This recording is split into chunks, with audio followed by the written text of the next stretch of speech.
Ini sudah ambil keputusan. Ya. Setelah itu nanti pemerintah. Kami ingin menyampaikan. Makanya nanti setelah pandangan dari pemerintah, saya berikan ke Bapak Ketua. Sebelum pemerintah dikasih kesempatan. Saya mengatur kami posisi. dulu. Tidak, kami dulu. Kami persilakan kepada pemerintah. Tolong Pak Ketua, Pak Beni, baca pasal ini. Baca ini. Saya baca. Pak Beni pakai yang lama itu. Pak Ketua, ada ini TV. Pak Beni, saya minta Anda nanti bisa dikeluarkan dari ruang paripurna. Kalau Anda tidak mengikuti aturan mekanisme. Dengar dong. Dengarkan ini. Saya minta interupsi Anda nanti setelah. Saya interupsi. Tidak, saya yang atur di dalam rapat ini.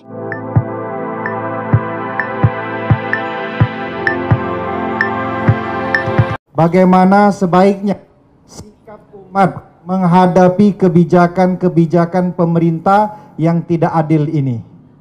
Silakan Ustaz. Penyakit umat yang paling mengerikan adalah penyakit tidak mau tahu. Aku tidak khawatir, kata Sayyidina Ali, aku tidak khawatir tentang baik dan buruk. Karena memang dari dulu baik buruk ini ada. Ada Kabil, ada Habil. Ada Namrud, ada Ibrahim. Ada Fir'aun, ada Musa. Ada Abu Lahab, ada Muhammad SAW.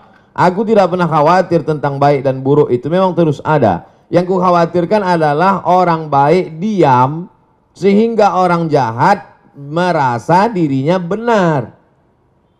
Jadi ketika orang baik diam melihat kebatilan, kata Imam Abu Ali Ad-Daqqaq, as-sakitu 'anil haqqi syaitanun akhras. Orang yang diam melihat kebatilan berarti dia setan bisu. Hadis tentang melawan kemungkaran. Man ra'a minkum mungkaran, siapa di antara kamu yang melihat kemungkaran, falyughayyirhu biyadihi, rubah dengan tangan, dengan kekuasaan, dengan tanda tangan.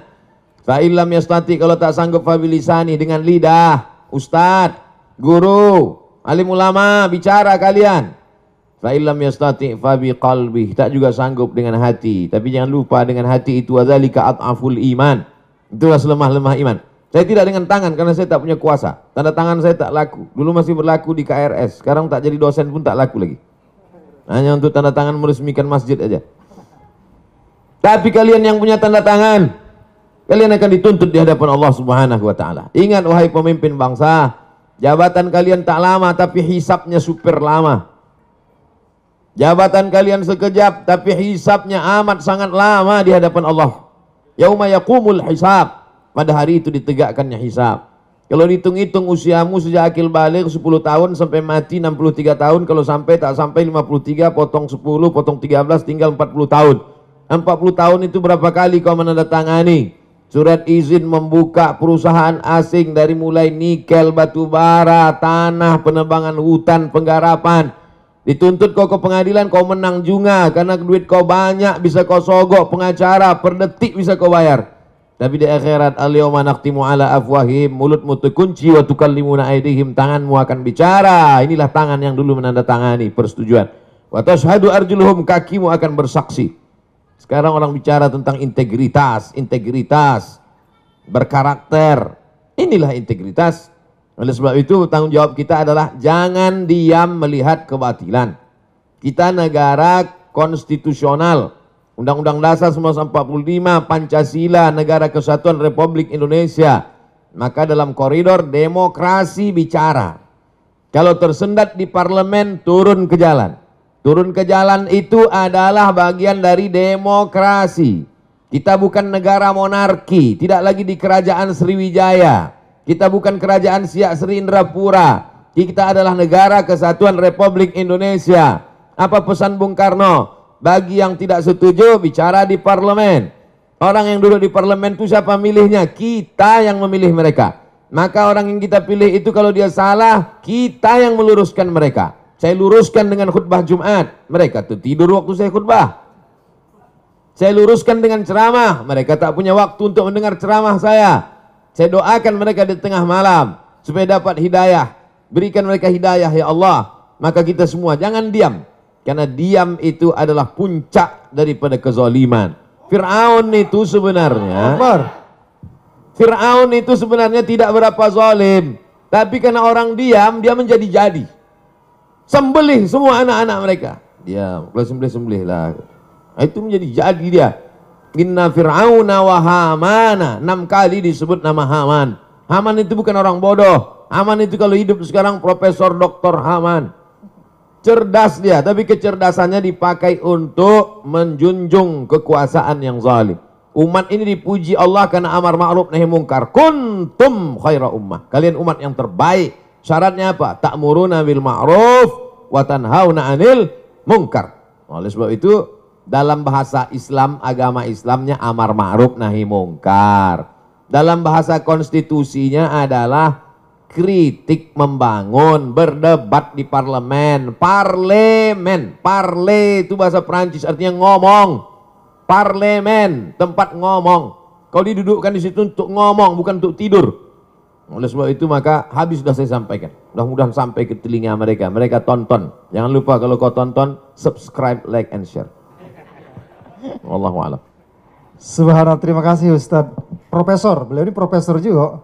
Ya, jadi alhamdulillah, insya Allah apa yang disampaikan beliau ini menjadi penyemangat ya, penggetuk hati-hati kita. Ustadz, ada pertanyaan yang kedua ini dari M. Alvinus AR. Assalamualaikum Pak Ustadz Abdul Somad. Menurut Ustadz, langkah-langkah memperjuangkan kedaulatan energi yang sudah diambil oleh Serikat Pekerja Pertamina, apakah sudah tepat? Lalu yang kedua, kiat-kiat apa yang harus diambil pekerja Pertamina untuk mempertahankan Pertamina ini tetap 100% milik rakyat Indonesia? Silakan Ustadz. Kita punya pakar-pakar, pakar undang-undang tata negara, pakar undang-undang hukum segala hukum dengan berbagai macam cabang-cabangnya. Soan ke mereka, silaturahim ke mereka, presentasi ke mereka, datangi itu anggota-anggota dewan. Konstituen Bapak kami ini adalah orang yang Bapak duduk di situ, kami milih Bapak. Kami datang ini mau menyelamatkan Bapak supaya jangan sampai masuk neraka jahanam Pak. Kami sayang sama Bapak. Maka dengan ini kami hadir Pak. Dengan Ustadz minta sumbang saran, kontribusi, doanya. Dengan mereka tokoh-tokoh itu jelaskan, presentasikan. Itu bagian dari amar ma'ruf nahi mungkar. Banyak orang sekarang amar ma'ruf, ngajak zikir, ngajak baca Quran, ngajak i'tikaf. Banyak amar ma'ruf, ngajak ke Makkah, itu yang paling banyak, ngajak umroh. Tapi untuk mengajak, melarang orang dari buat kemungkaran ini, kenapa? Takut tersinggung, takut kena bully, takut kena caci maki, takut kena macam-macam, takut kena kriminalisasi. Nah, itu. Oleh sebab itu saya sampaikan, bagi sahabat-sahabat pejuang-pejuang, dulu pejuang-pejuang ini mengangkat senjata untuk mengusir Belanda, Jepang, komunis. Hari ini kita tidak lagi berhadapan dengan Jepang, Belanda, tapi justru berhadapan dengan anak bangsa yang kulitnya seperti kulit kita, hidungnya pesek macam kita, bahasanya bahasa kita, tapi isi otaknya lebih parah daripada Jepang dan Belanda. Oleh sebab itu maka kuat-kuatkan hati. Ini hati kita ini bimbang, takut, cemas, ngeri sedap. Oleh sebab itu kata Allah, "Falyabudu rabb hadzal bait." Banyak-banyak ibadah, banyak-banyak berzikir, banyak-banyak baca Quran. Kalau kau buat banyak ibadah, "Falyabudu rabb hadzal bait," Allah balas dua. At'amahum min ju'. Kalau kau lapar dikasih Allah kau makan. Wa amanahum min khauf. Kalau kau takut diamankan Allah, dihilangkan Allah rasa takut dari dalam hatimu. Hidup ini singkat, tapi dengan singkat ini resikonya luar biasa lama. Nah, jadi apa yang saudara-saudara lakukan? Konsultasikan kepada yang mengerti hukum, bagaimana jalur yang tepat. Bismillahirrahmanirrahim. La haula wala quwata illa billah. Niatnya adalah memperjuangkan harta benda milik rakyat, milik umat. Man mata duna malihi fahuwa syahid. Siapa yang mati membela harta bendanya, matinya mati syahid. Nah, itu Nabi yang ngomong begitu, bukan saya. Wallahu a'lam bishawab. Terima kasih Ustadz Abdul Somad. Tampaknya ada lagi pertanyaan, begitu antusias masyarakat Kota Palembang dan Sumatera Selatan menanyakan pertanyaan-pertanyaan ini. Datang lagi pertanyaan dari Haji Ian Suyanto. Assalamualaikum Ustadz Abdul Somad.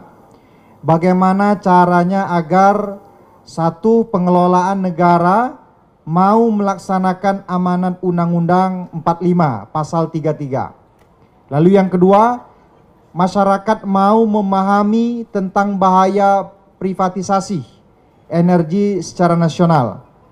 Lalu yang ketiga, ketika hati pemimpin masih dibuka oleh Allah Subhanahu wa taala untuk amanat, maka itu semoga ada keberkahan dan keselamatan bagi rakyat.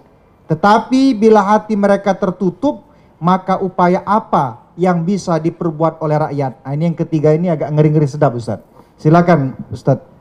Bagaimana caranya supaya satu pengelolaan negara mau melaksanakan amanat Undang-Undang 45